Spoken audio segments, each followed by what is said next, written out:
Thanks for clicking on the video, guys. My name is Devin. I'm a realtor here in Vancouver, and we're going to be going over in a beautiful home in West Vancouver in the Shaughnessy estate. This listing is by Angell, Hasman Associates, Malcom and Fatima. I hope you enjoy, and I'll give you a little bit of info while we watch it. So like I said, 1438 West 32nd Ave. This is off of Granville Street and West 32nd in a beautiful area, very close to Van Dusen Garden. It is listed at a $17.99 million price. It was built in 2020, 6 bedroom and 10 bath. It sits on a huge 15,000 square foot lot. The front is north facing, the backyard has that southern exposure.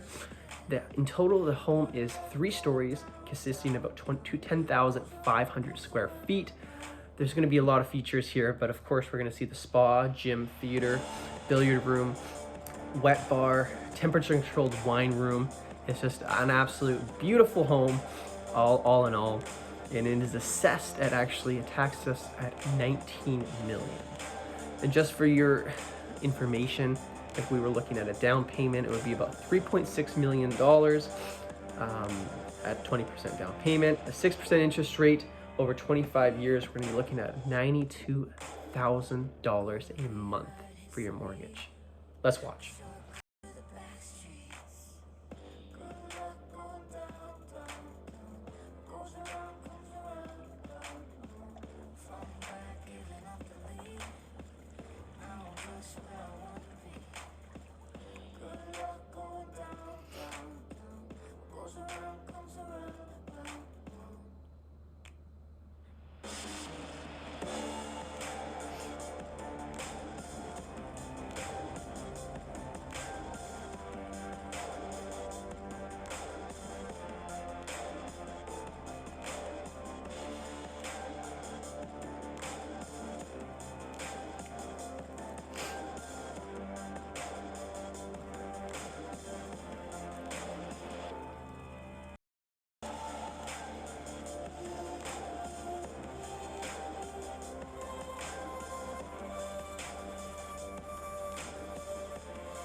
For $17.9 million, is it worth it? Let me know. If you want more details, shoot me a message.